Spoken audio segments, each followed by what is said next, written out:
தினம்தோறும் விளக்கேற்ற நல்ல எண்ணெய் இதயம் நல்லெண்ணெய். இனிமே கண்ணை மூடிட்டு கடலை எண்ணெய் வாங்கலாம்.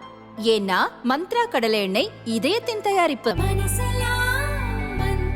நான் சவால் விடுறேன் அண்ணாமலைக்கு, உனக்கு தைரியம் திராணி இருந்தா எங்க பாராளுமன்ற உறுப்பினர் கனிமொழி அம்மாவை எதிர்த்து நீ நிற்பதற்கு தயாரா இருக்க? முன்னிட்டு நீ டெபாசிட் வாங்கிட்டானா நாங்க அரசியலை விட்டு போயிடுறோம். நின்னா உனக்கு டெபாசிட் எங்க? இந்த தமிழ்நாட்டிலே நீ இல்லை என்கிற நிலையை உருவாக்கக்கூடிய பணிகளை எங்களுடைய இயக்கத்துடைய சகோதரர்கள் செய்வார்கள். பாராளுமன்றத்தில் பேசுகின்ற போது தமிழிலே பேசுகின்ற போது அவன் சொல்கிறான் இந்தியில பேசுங்கிறான். உடனே என்ன சொல்றான்? எனக்கு தமிழ் தான் தெரியும், தமிழ் தான் பேசுவேன். யார் சொல்ற? அடிதான் பாருங்க, பார்லிமெண்ட் அடி. எனக்கு தமிழ் தான் அப்படின்னு பேசினாங்க.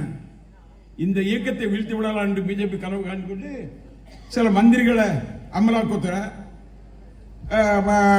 இது இன்கம் டாக்ஸ், அதுக்கப்புறம் சிஏஏ இப்படி போட்டு அனுப்பிக்கிட்டு இருக்காங்க.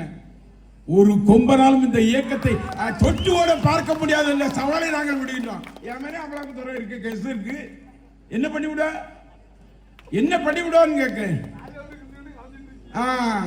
ஒண்ணு நடக்காது. அந்த வகையிலே தைரியமாக தேர்தல் களத்தை சந்திப்போம்.